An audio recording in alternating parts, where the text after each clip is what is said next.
आज तक जितने भी सिद्ध हुए हैं वेद विज्ञान से हुए।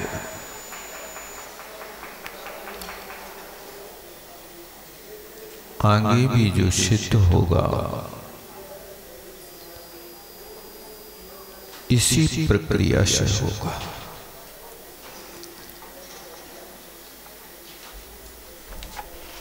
इसलिए उसका अभ्यास करें।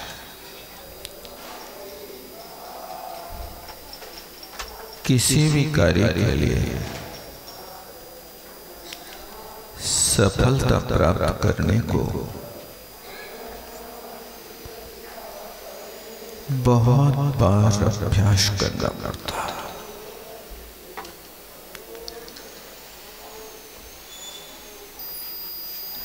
अच्छे अच्छे कार्य भी अच्छे ज्ञानी पुरुषों को असंख्यात बार हो जाते प्रयास करते करते हैं।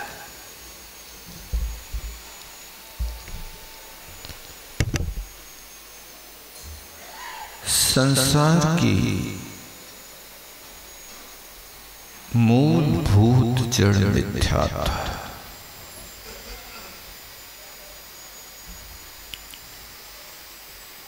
जीव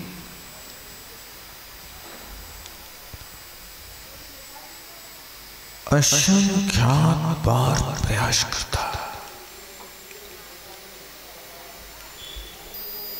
लेकिन मिथ्यात्व पर विजय नहीं प्राप्त कर पाता।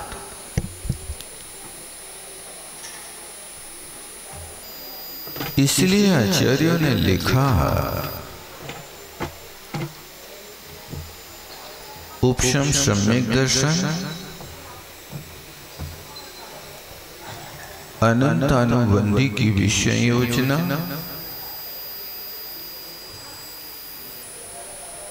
देश संयम, उत्छायोप समिक चारित्र। ये चार चीजें जीव को असंख्यात बार हो जाते हैं। बार बार प्रयास करता है, फिर आकर के पतित हो जाता है।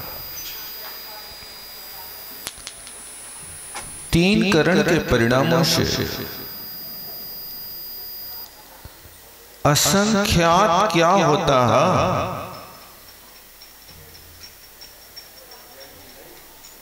अलौकिक गणित के अंतर्गत आता है। लौकिक गणित में इसकी कोई सीमा नहीं है।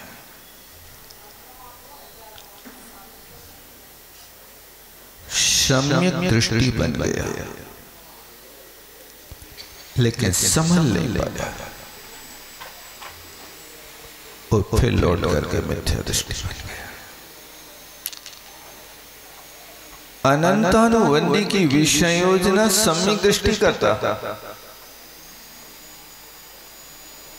मिथ्या दृष्टि अनंतानुबंधी कषाय की विषय योजना नहीं करता।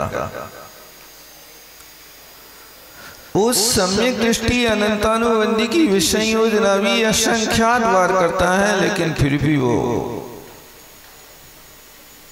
अवसर पाकर के अपना अधिकार पुनः जमा लेती है।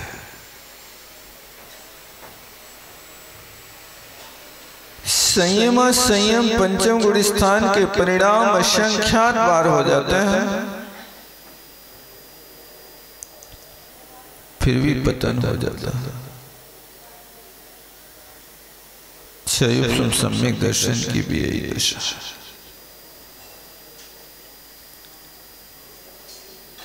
जब इतने बार पुरुषार्थ करने पर भी सफलता मुश्किल से मिलती है, एक बार सम्यक दर्शन हो जाए तो समझ लेना कि वो सफल है, अब संसारी नहीं है। लेकिन सफलता कब मिलेगी? धैर्य रखना पड़ेगा। उत्कृष्ट काल व्यतीत करना पड़े तो अर्ध पुद्गल परावर्तन काल तक उसको मिथ्या दृष्टि रहना पड़ सकता है। इतने समय तक नहीं जाएगा वो। अर्ध पुद्गल परावर्तन काल व्यतीत होने पर तो मोक्ष जाना ही है।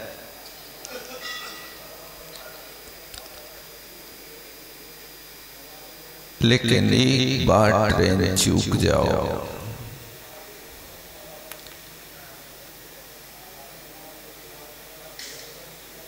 आप वहां पर स्टेशन पर पहुंच गए, प्लेटफार्म पर पहुंच गए, सीढ़ियां उतर रहे थे,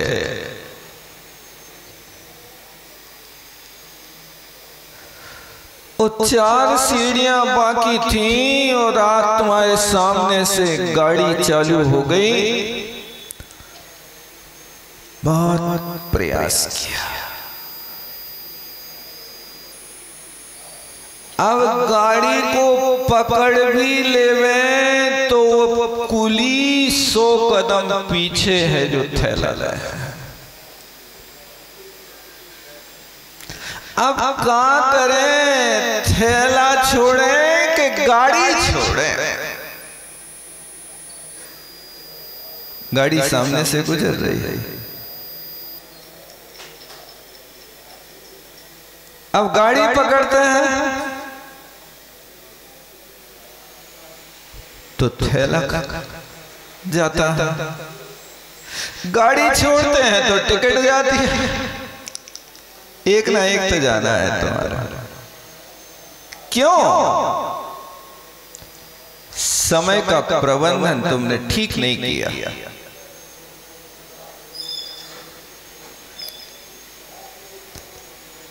गाड़ी पकड़ना थी तो आपको समय के पहले पहुंचना था।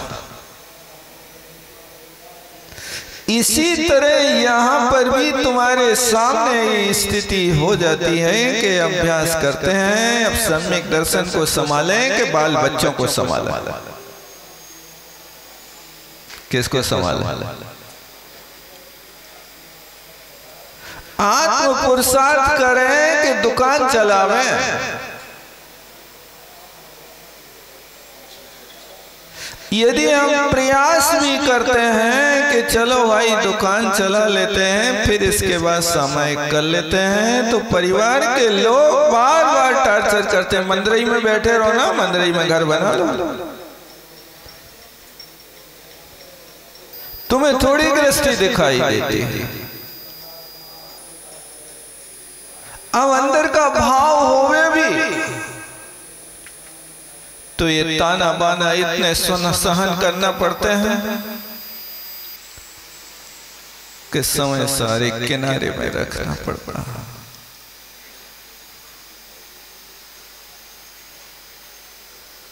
भगवान छोड़े कि गृहस्थी छोड़े? बहुत बड़ी समस्या है। लेकिन इस सब के बीच में रहते हुए हम तुम्हारे हैं, तुम्हारे साथ हैं, लेकिन आप तो अपने साथ अपना साथ बचो। कई लोग होते हैं महाराजों के पास से जाएंगे, महाराज जी हमारा ध्यान रखना, तुम्हारा ध्यान करत रहे, जाते जाते हाँ क्यों नहीं समझा दिया। तेरा मेरा साथ रहेगा, भव सागर को पार करेगा, तो तेरा मेरा साथ रहेगा, भव सागर में डूब मरेगा। क्या कह रहे हैं? बिल्कुल सही कह रहे हैं। इस शास्त्रीय पद्धति को समझना, कह तो रहे तेरा मेरा साथ रहेगा। तुम्हें सुनने में लग रहा कि महाराज हम आए हैं, बहुत अच्छी बात कह रहे हैं, हमारे साथ रहेंगे, महाराज के वचन झूठ नहीं हो सकते हैं। अर्थ लगाना जानते कि नहीं जानते? महाराज ने क्या कहा? तेरा मेरा साथ रहेगा मतलब मेरा तो तेरा माने तेरा प्रकार का चारित्र, सात माने सात तत्व ही मेरे रहेंगे और कोई मेरा नहीं रहेगा। तेरा मेरा साथ रहेगा, भवसागर को पार करेगा। तेरा मेरा जो भी करेगा भवसागर में डूब मरेगा। तू मेरा है, मैं तेरा हूं, तू मेरा है, ये करने पर भवसागर डूब जाता है। बात सब समझ गए? इसी का नाम शादवाद है। तेरा मेरा साथ रहेगा। समझ लियो, महाराज कहे तो कह देना कि भैया ये तो तेरा प्रकार के चारे तो सात तत्व की बात कर रहे हैं, हमारा साथ नहीं देंगे। तुम भले ही साथ पकड़े रहना, क्योंकि तुमको पकड़ने में सारा है। तुम मत छोड़ देना, क्योंकि विवेक बुद्धि रखना छोड़ना भी है और पकड़ना भी है। नाव पे सवार हुए हो तो नाव पकड़ना है कि छोड़ना है? जब इस किनारे पर खड़े हैं तब तो नाव पकड़ना है, छोड़ना कहां है? जहां जी में आए वहां छोड़ दें? ऐसा नहीं। जब किनारे पे पहुंच जाए तब नाव छोड़ देना, लेकिन नाव को पकड़ के मत बैठ देना। हे नैया माता, तूने ये समुद्र पार कराया है, अब मैं तुझे नहीं छोड़ूंगा, तू बहुत बड़ी उपकारी है। अरे बाबले, नाव नहीं छोड़ेगा तो नाव तुम्हें पटक देगी उसी नदिया में और डुबो देगी। किनारा आ गया, अब नाव छोड़ता है। इसी तरह यहां पर भी जैसे आप नाव पकड़ते भी हो, छोड़ते भी हो, लेकिन विवेक रखते कि इस किनारे से पकड़ना है और उस किनारे पर छोड़ना है। इसी तरह यहाँ पर भी आपको विवेक रखना है कि भेद विज्ञान पाना है और सम्यक दर्शन प्राप्त किया, छोड़ना नहीं है। लेकिन तुम्हारा बस नहीं चलता, वो छूट जाता है। ये कर्म की व्यवस्था, शरीर को कोई छोड़ना नहीं चाहता। चाहता कोई छोड़ दूं शरीर को? अंतिम श्वास तक प्रतीक्षा में रहता। घर बिकता है तो बेच दो बेटा, कोई बात नहीं, जान बची तो लाख पाए, मुझे ठीक करा दो। घर भी बिकवा देता है और वो भी चला जाता है।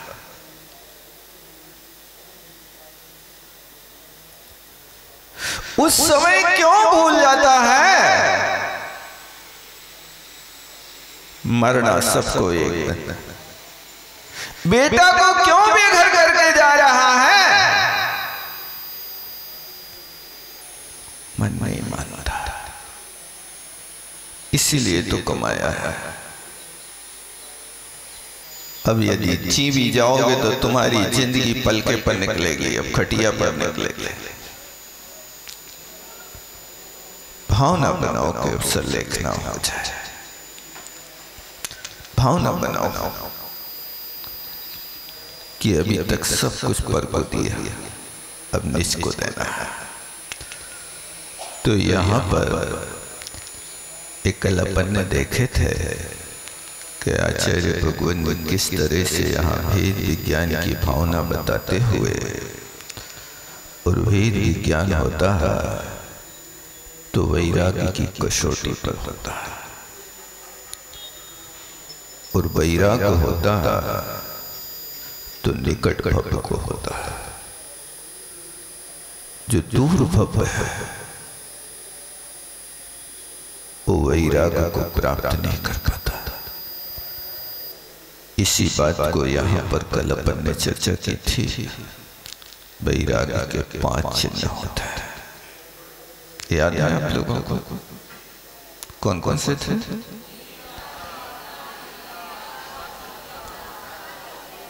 बहुत अच्छा, याद तो कर लेते हैं आप लोग। देखते बोले, नकल से बोले क्या अकल से बोले? नकल से। अकल का प्रयोग करो। ऐसे श्रोता बनो, ऐसे श्रोता बनो कि जैसे मिट्टी पे पानी डाला सारा का सारा सोच लेती है, बाहर बहता नहीं है। लेकिन पत्थर पे पानी डालो तो क्या होता है? अंदर तो जाता नहीं है और बाहर का बाहर बहा देता है। सबसे अच्छे श्रोता बनना मिट्टी की तरह, पानी डाला पूरा का पूरा अंदर सोख लिया, अंदर शीतलता प्राप्त करे। श्रोता बने तो ऐसे बनना कि जितना भी सुने वो एक अक्षर भी बाहर ना जा सके। जैसे आप लोग घी का प्रयोग करते हैं ना, बहुत सावधानी से, यदि टंकी में से घी निकालना है तो कैसे निकालते हो? पानी जैसा निकालते क्या? बहुत सावधानी रखते, नीचे पात्र रख लेते, ऊपर चम्मच से निकाल लेते, और एक आध बूंद घी जमीन में गिर जाए तो क्या कर देते हैं? पैर से फेर देते कि हाथ से उठा के माथे पे फेर देते हैं। देखो, जैसे आपकी दृष्टि में घी की कीमत है, उस घी से भी ज्यादा कीमती जिनेंद्र भगवान के ये वचन, इनको ऐसे ही समेट करके रखना, एक एक शब्द को कोशिश करना, सुनने की नहीं, पीने की। उसको पी करके अपने आप में एक अलौकिक अनुभूति प्राप्त करें। तो ये 5 वैराग्य के चिन्ह थे। पहली बात थी धीरता, जल्दी नहीं उखड़ो, थोड़े सहनशील बनो। ये धीरता आपकी सहिष्णुता को सूचित करती है कि आप कितने सहनशील हैं। काम तो होता है लेकिन उतावला सो बावला, जो जल्दी करता है वो बावला की कोटि में आता है।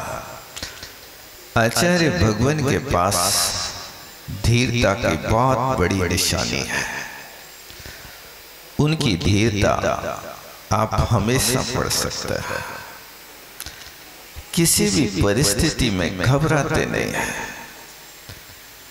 यदि रास्ते में चल रहे हैं, कंठ का कीर्ण मार्ग है, उखड़ा हुआ मार्ग है, जिस पर चलना बहुत कष्टप्रद है, बहुत कष्टप्रद है।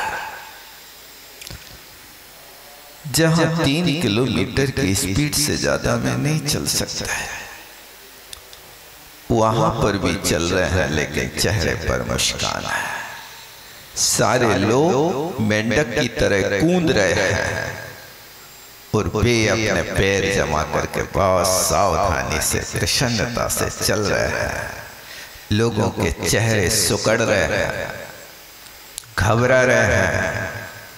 एक कच्चे रास्ते से आ रहे थे, उबड़ खाबड़ता बहुत कष्टप्रद था।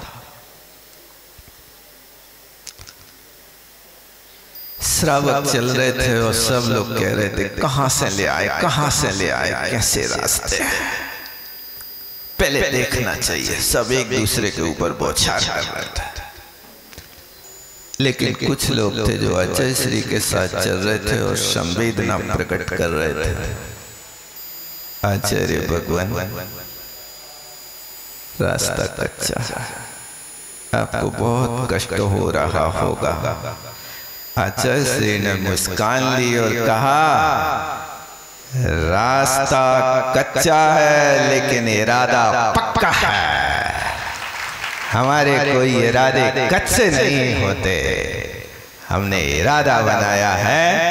ऐसे ही कंठ का कीर्ण मार्ग से चल करके धैर्यता का परिचय दिया जाता है। इन्हीं रास्तों से मोक्ष मार्ग निकलता है। इसी का नाम तृण स्पर्श नाम का परिचय होता है। यदि इस परिचय में आकर के आप घबरा गए, आपका धैर्य चला गया, परिचय चला गया, समता मूल गुण चला गया। ये धैर्य होता है। आप नहीं कर पाते, चलना नहीं आपको, लेकिन आप गृहस्थी के मार्ग पर चल रहे हैं।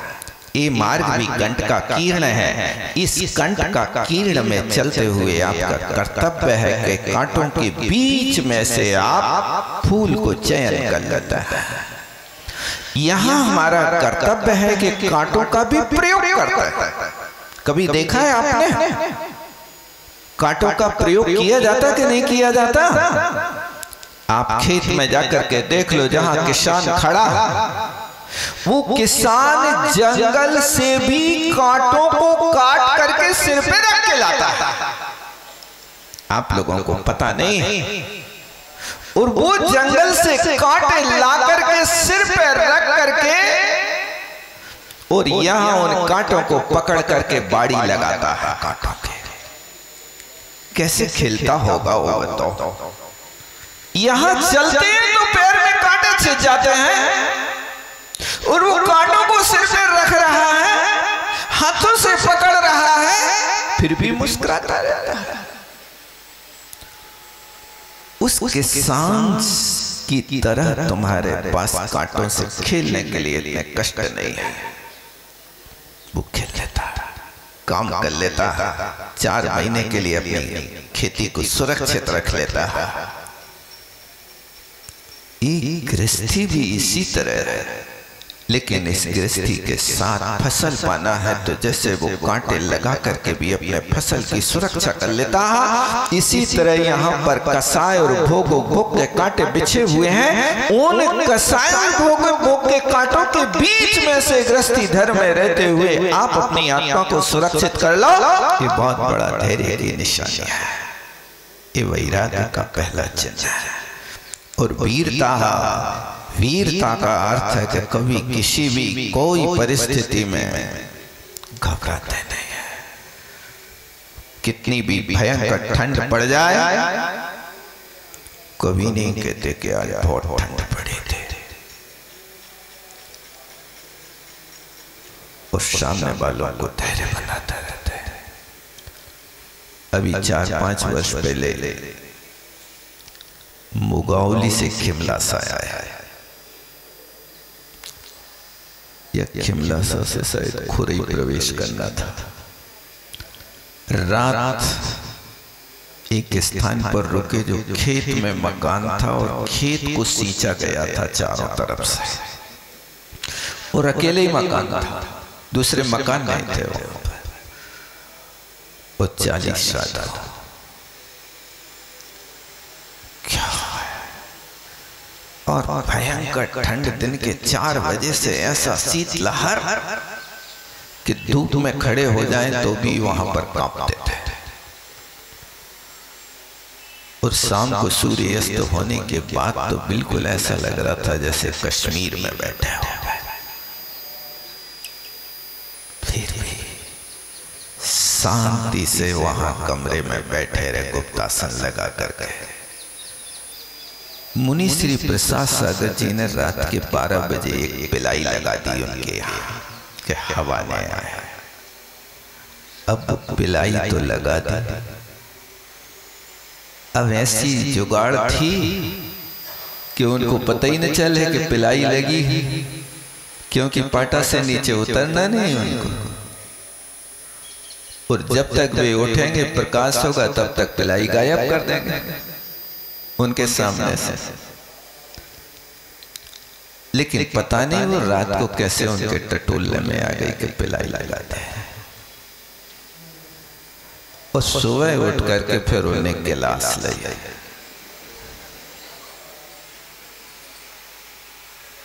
होशियार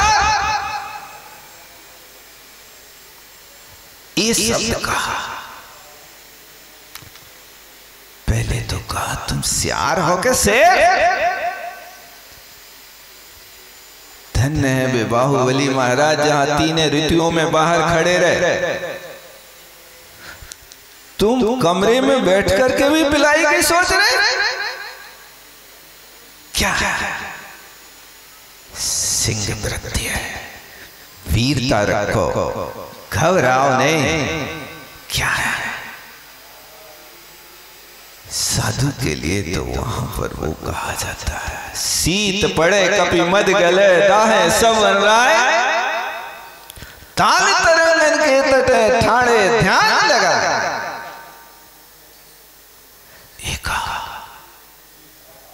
अब इतना डांटने के बाद कहते प्रसाद तुम तो सियार नहीं सियार हो। सियार माने करोड़पति हो, रत्नत्रय के धनी होकर के भी पिलाई खोज रहे।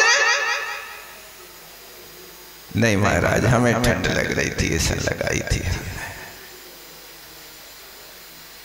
यानी ये वीरता का परिचय है। डांट भी दिया, पुचकार भी दिया, कल से ऐसी गलती नहीं हो। ऐसी वीरता हो तो ये वैराग्य का चिन्ह है। जब विपत्ति आए और वैराग्य भग जाए तो बताओ काय का वीरता।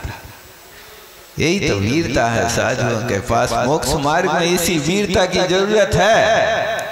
भुजबली की जरूरत नहीं है, अस्त्र शस्त्रों की जरूरत नहीं है। जरूरत उसकी है कि जहां वास्तव में ऐसे विषम परिस्थिति में भी रहते सहते कहते कुछ ना, भीत नहीं मानस तल, सब कुछ करता है। ये वैराग्य का दूसरा लक्षण है वीरता। इसी तरह आप गृहस्थ अवस्था में हो, वीर बनो, घबराओ नहीं। छोटी सी विपत्ति आती है, नोटों के बिंडल लेके पहुंच जाते हैं। छोटा सा यदि कोई खांसी हो जाए और 1-2 दिन ना मिटे तो आप उस खांसी को लेकर के यहाँ नहीं तो वहां चले जाओ, वहां नहीं तो नागपुर चले जाओ, नागपुर नहीं तो बंबई चले जाओ, बंबई नहीं तो आप अमेरिका चले जाओ। क्या है? खांसी चल रही, पथ नहीं करेगा लेकिन पथ पकड़ लेगा। कोशिश करो, जल्दी ना घबराएं। कोई भी कार्य होता है समय लेता है। कौन से नक्षत्र में तुम बीमार हुए हो, उस नक्षत्र में बीमार हुआ व्यक्ति उतने दिन आपको रहना पड़ेगा। यदि चित्रा नक्षत्र में बीमार भय तो 17 दिन तो तुम लाख दवाई खाओ तो भी ठीक न हो, और 17वें दिन बीतेंगे उसके बाद बिना दवाई के चंगे हो जाओगे। ये तो तुम जानते नहीं कि कहाँ कैसी क्या स्थिति, कौन सा काल है, कौन सा नक्षत्र, कौन सा योग है, शरीर में कौन सा विकार है, क्या लगेगा, कितने दिन लेगा। नहीं, दवाइयों पे दवाई ठूंसते जाओगे और वहां पर कोई आराम नहीं लगेगा। सो डॉक्टर छोड़ोगे और डॉक्टर ठीक नहीं है। अरे डॉक्टर ठीक नहीं है कि तुम्हारा भाग ठीक नहीं है, तुम्हारी किस्मत ठीक नहीं है। क्या ठीक नहीं है बताओ? ये विचार करना चाहिए, जल्दी नहीं घबराना चाहिए, वीरता का परिचय देना चाहिए। अब यहाँ पर कमर में दर्द हो रहा है, घुटनों में दर्द हो रहा है, भैया खटाई छोड़ दो। अरे हमारे जी हम तो नहीं छोड़ पाए हैं, नीमुआ और इमली तो हमारे बिल्कुल प्राण है। अब प्राण है तो काय का रो रहे फिर तुम वहां पर? खाते रहो, सहते रहो। यहाँ अपनी इंद्री को कंट्रोल करने के लिए तैयार नहीं है और वहां पर डॉक्टर के घर भरने के लिए बैठा हुआ। पथ्य सबसे बड़ी औषधि होती है। और गंभीरता का अर्थ होता है अपने आप में शायर में गंभीरा, सागर की तरह इतनी गंभीरता होना चाहिए। ये आचार्य और साधु परमेष्टि के गुण श्रावक के पास भी होना चाहिए। उखड़ते नहीं है, प्रशंसा के गीत कोई गाते हैं तो कभी कुछ कहते नहीं है। आचार्य भगवान से एक दिन बहुत अच्छे प्रसन्न में थे, मूड में थे। लोग भैया व्यक्ति कर रहे थे और भैया व्यक्ति करते करते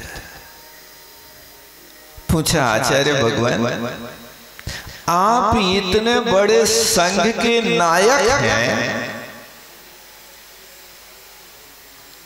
क्या आपको ऐसा महसूस होता है कि मैं इतने बड़े संघ का नायक हूं? कैसा लगता है आपको? आचार्य ने बहुत प्यारा उत्तर दिया, भैया मैं नायक नहीं, मैं तो ज्ञायक हूं। क्या है? इसी का नाम गंभीरता है। ज्ञायक बन रहे हैं, कर्तृत्व बुद्धि नहीं ला रहे। ये नहीं कह रहे कि हाँ मैं इतने शिष्यों का गुरु हूं, बहुत बड़ा हूं, ऊंचे आसन पर बैठा हूं। कभी नहीं। मैंने ये काम कर दिए, कभी नहीं। इसी का नाम गंभीरता है। तुम 100 रुपया कमा के लाओ तो घर भर में ढिंडोरा पिए तो पता है, उल्टो छोरा मोड़ के ले आए हैं। गंभीरता का अभाव है। मूड़ा है, यही गलती करी है। लेकिन कोई अच्छे काम करे है तो बताओ नहीं, तुम्हें जरूरत नहीं बताने की, तुम्हारी कृति आपका परिचय करा देगी। कृति को देख करके कृतिकार का परिचय हो जाता है। आप लोग पढ़ते हैं ना, तेरी प्रतिमा इतनी सुंदर, तू कितना सुंदर होगा। जब प्रतिमा से आप आकलन कर रहे हो तो उनके गुणों के पास क्या होगा?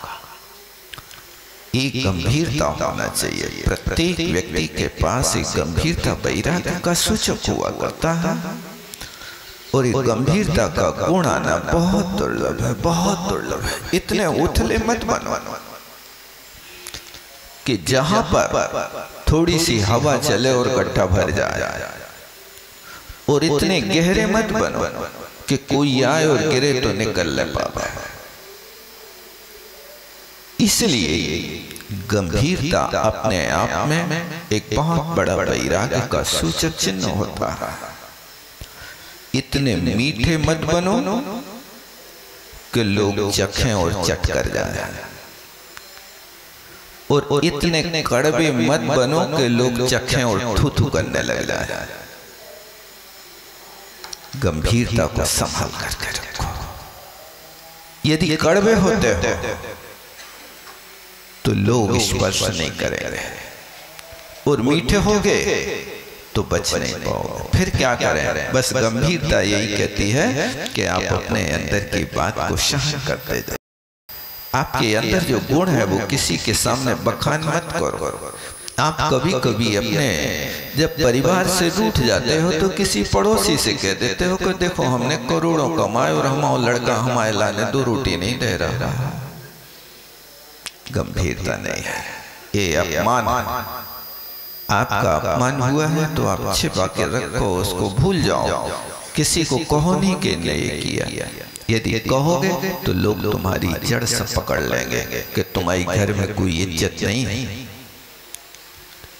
इज्जत नहीं है, इसलिए तुम द्वारे द्वारे भटक रहे। नहीं, अपनी इज्जत बना करके जिन लोगों ने, मान लीजिए आप साइकिल से चल रहे थे और गिर गए, आपका कर्तव्य है कि आप रोने डोराने पीटो, अपनी साइकिल उठाओ, धूल झराओ और चुपचाप चले जाओ।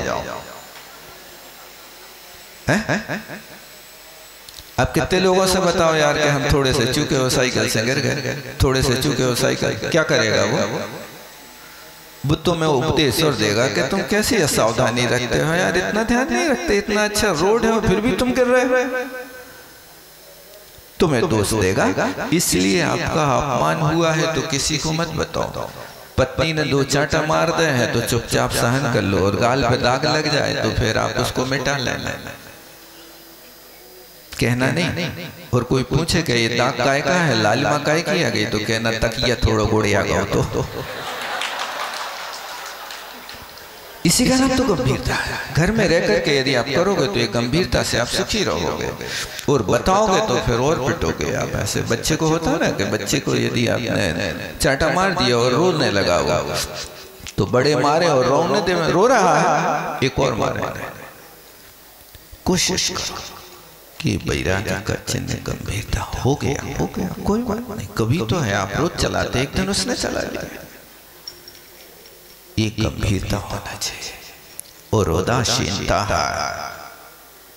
उदासीनता अपने आप में कहती है उत आसीन, उत का उत उपसर्ग का होता ऊपर उठ जाना, उठे और ऊपर उठ करके भी बैठे हैं। देखो उदासीनता शब्द क्या कह रहा है, जमीन से उठ गए फिर भी बैठे। आसीन का अर्थ बैठना,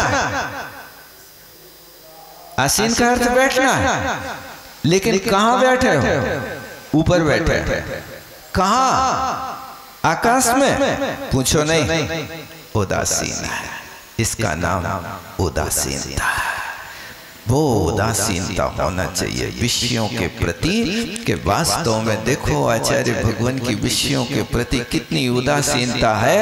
न खटाई लेवे, न मिठाई लेवे, न चटाई लेवे, न हरियाई लेवे, न मलाई लेवे, और न कोई से राय लेवे, अपने आप में रहते हैं। तुम बताओ काय के त्यागी? देखा वे खटाई लेते हैं भैया, खटाई लेने से चाल बिगड़ जाती है, ध्यान रखना। क्या चाल बिगड़ जाती है? यही तो घुटनों में दर्द हो गए, कमर में दर्द हो गए, सीना में दर्द हो गए, गर्दन में दर्द हो गए, गर्दन में दर्द हो जाए खटाई खाने से सर्वाइकल के लगे। कहाँ होगा? सर्वाइकल है।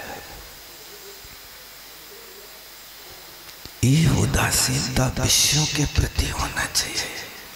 ऐसे भी ग्रस्त हुए हैं कि जिन ग्रस्तों में सामने लगी हुई थाली पर जो मिला खा लिया, कोई वस्तु की याचना नहीं करता। पत्नी पति को भोजन कराती, पहले चख लेती है नमक बराबर है कि नहीं, नहीं तो वे भोला बाबा मांग है ही नहीं। देखो तुमने जब से उदासीनता रखी है तब से वो तुम्हें सबरी की तरह चख चख के खिलाने लगी। विचार तो करो, जब से उदासीनता हुई है, जब से तुमने मांगना बंद किया, तब से अपने सारे काम छोड़ करके तुम्हारी थाली के सामने खड़े रहते हैं, कोई चीज की कमी न पड़ जाए, ये भूखे ही उठ जाएंगे। नहीं होता है ऐसा। और यदि तुमने मांगना चालू किया तो 3 बार मांगो तब सुने, रुक जाओ अभी रोटी सेंक तो ले दो, बैठो थोड़े धैर्य से। नहीं होता है ऐसा। ये उदासीनता आप घर में रह करके भी कर सकते हो। वो 2-4 दिन अपनाओ आप, जो मिले वो खा लो, जितनों मिले उतनों खा लो। जिन्हें कहो कि एक रसगुल्ला और दो, नहीं इतना ही नहीं ले लो, थोड़ा और ये दे दो, थोड़ा और वो दे दो, थोड़ा और पापड़ दे दो। अरे उदासीनता इसी का नाम है जो थाली में आ गया। यथालब्ध चुपचाप खाओ और धन्यवाद दो। धन्य है आप, कितना बढ़िया भोजन स्वादिष्ट कराता है, आपको बहुत बहुत धन्यवाद। कृतज्ञता है, पेट भरा, 10 प्राण रूपी दीपक में तेल डाला है। धन्यवाद देना महंगा है क्या? महंगा है? नहीं महंगा नहीं, बहुत अच्छा। देने की आदत बनाओ, यही तो सभ्यता है, यही तो शिष्टाचार है, इसी का नाम तो उदासीनता। धन्यवाद दिया, प्रसन्नता हो गई। 7 वेदनी कर्म के आश्रयों का कारण होगा।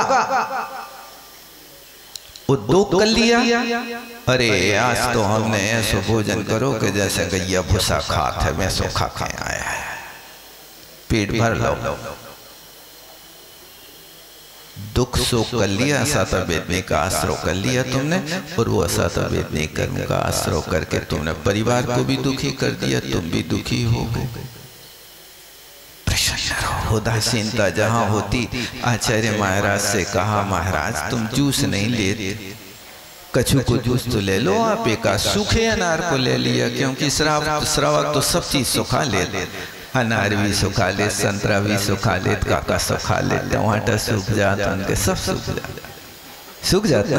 बहुत अच्छा, सूखे अनार को ले लिया। उनने कहा भैया ये मूंग की दाल में सारे रस आ जाते, मूंग की दाल को पानी पियो आप, कोई भी रस की कमी नहीं रहती है। आप कल्पना कर लो कि मैं मूंग की दाल का पानी नहीं पी रहा हूं, मैं तो अनार का रस पी रहा हूं। नहीं हो सकता, कल्पना तो करो। ये उदासीनता और स्वाधीनता।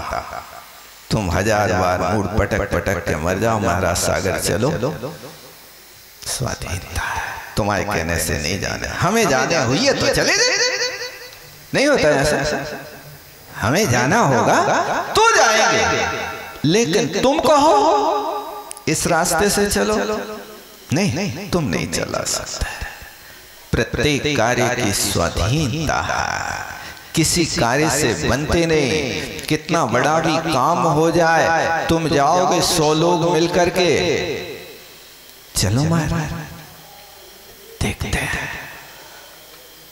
दूसरी बार गए, सोचते हैं, अरे बिहार तो करने, तुम देख ले और सोचने की बात कर रहे हो। बंधन नहीं, बंधन जो होता है ये व्रतों में दोष पैदा कर सकता है।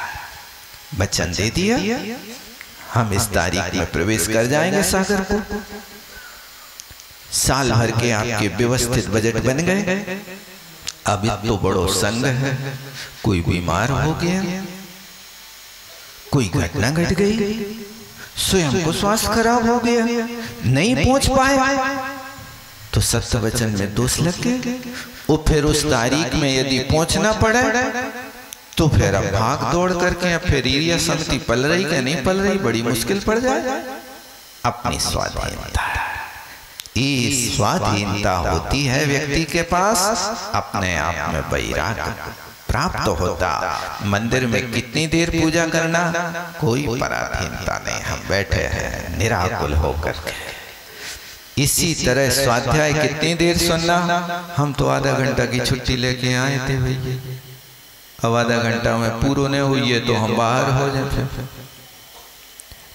ऐसा नहीं, प्रत्येक कार्य के लिए स्वाधीनता होती है, वैराग्य के चिन्ह है।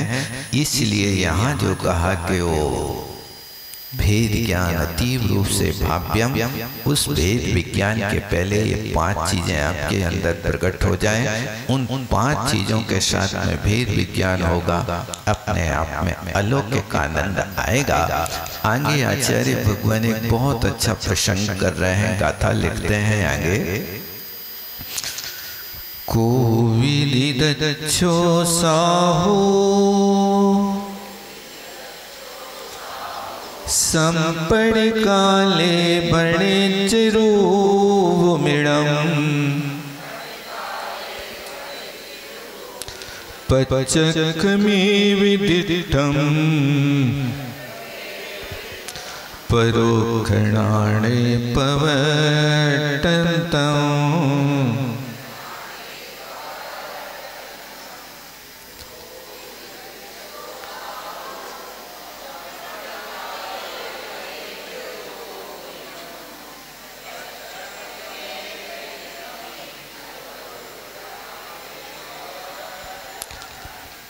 अब कहते हैं संपड़ी काले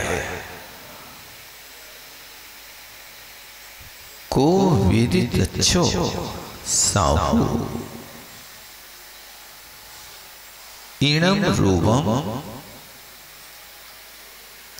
पचक्षमेव दिठ्ठम परोक्षणाणे पवटन्तम्। जो चीज परोक्ष ज्ञान में प्रवृत्ति कर रहा, ज्ञान को 2 भेदों में बांटा जाता, एक प्रत्यक्ष और एक परोक्ष। जो ज्ञान सीधा आत्मा से जानता है, इंद्रियों की सहायता के बिना, उस ज्ञान को प्रत्यक्ष ज्ञान कहते हैं।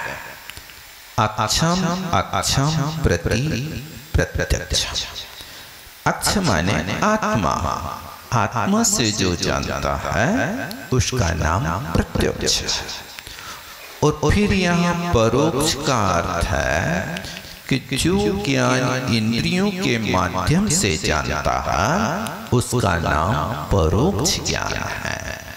पराणी अक्षाणी इंद्रियाणि जानाति इति परोक्षम। ये परोक्ष की परिभाषा है। पर का अर्थ क्या है? पर यानी इंद्रियां, इंद्रियों के माध्यम से जो जानता उसका नाम परोक्ष है। दोनों में समझ लेना, इंद्रिय ज्ञान सीमित ज्ञान होता है, इंद्रियों का ज्ञान असीमित नहीं होता। प्रत्येक इंद्रिय का विषय सीमा के अंतर्गत, जैसे कर्ण इंद्रिय 12 योजन की दूर की बात सुन सकती है। स्पर्शन, रसना, घ्राण ये 9 योजन दूरी की बात को स्पर्श कर सकते हैं, रस ले सकते हैं, गंध ले सकते हैं। चक्षु इंद्रिय का विषय 47,263 सही 6/19 योजन का होता है। इतना विषय चक्षु इंद्रिय के माध्यम से देख सकते हैं।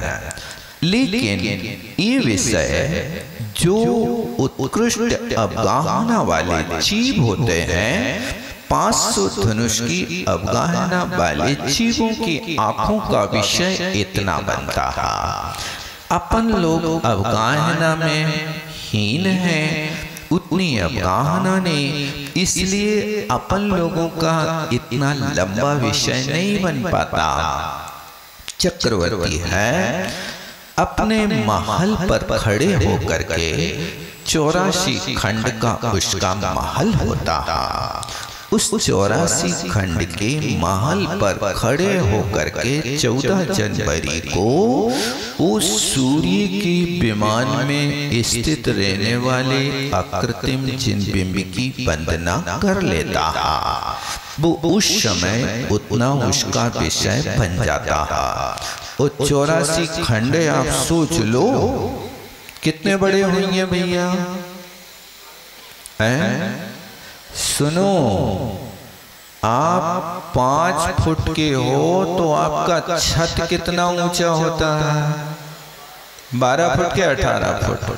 12 फुट बराबर। जब 5 फुट का 12 फुट है तो 500 धनुष का कितना होगा? एक छत 1200 धनुष तो होगा ना? नहीं होगा? और 1200 धनुष के 84 खंड बनाओ। बाबा कितने हो जाएंगे? लगा लेना कैलकुलेटर, पढ़े लिखे हो ना तुम लोग। तो इतना बड़ा 84 खंड के महल पर खड़ा होगा। उस समय सूर्य का विमान निकट होता है। अयोध्या नगरी से वो वहां पर भगवान के दर्शन कर लेता। ये चक्षु इंद्री का उत्कृष्ट विषय बन जाता है। इसके अलावा 5 इंद्रियों का विषय सीमित होता है। रिद्धिधारी महामुनि महाराजों का विषय इससे ज्यादा हो जाता है, वे और भी ज्यादा देख लेते हैं। तो आचार्य महाराज कहते कि यदि तुम परोक्ष ज्ञान में प्रवृत्ति कर रहे हो तो ये सब कौन ज्ञानी पुरुष है जो ये कहे कि मैंने आत्मा वर्तमान में साक्षात देख ली। देखो ध्यान देना कितना प्यारा प्रयोग कर रहा है।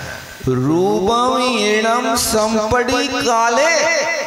संपड़ी काले माने वर्तमान काल में मैंने अपनी आंखों से साक्षात आत्मा देखी, चित चमत्कार। और ज्यादा क्या कहें, हमारी आत्मा तो जब हम ध्यान करने बैठते हैं तो शरीर से निकल के बाहर चौका पे बैठ जाती, बिल्कुल चित चमत्कार में देखता रहता हूं। वाह रे गप्पी, आत्मा शरीर से बाहर आ गई,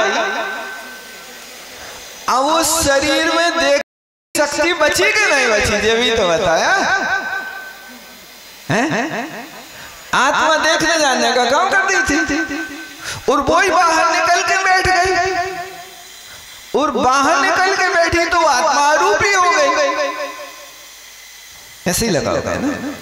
तुमने अपनी रूपी आत्मा से अरूपी आत्मा कैसे देख ले? यदि अरूपी आत्मा देखते हो तो हमें बताओ, धर्म द्रव्य यहाँ पर भी है। तुम धर्म द्रव्य की एक आत्मा पकड़ के बताओ कि देखो ये है धर्म द्रव्य, बता दोगे? नहीं बता सकता। आचार्य महाराज भी चैलेंज दे रहे हैं। देखो संपड़ी काले, इस वर्तमान काल में तुम अपनी चर्म चक्षुओं से आत्मा को कैसे देख सकते हो? इस बात को यहाँ करते हैं।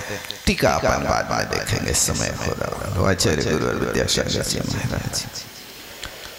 जावणी के ज्ञान से सूझे लो कालो, शोवाणी मस्तक धरूं सदा देत मोधो। हे जिन वाणी भारती तो जपो दिन रे, जो तेरो शरणाग है सो पावे सुख चैन। देव भजो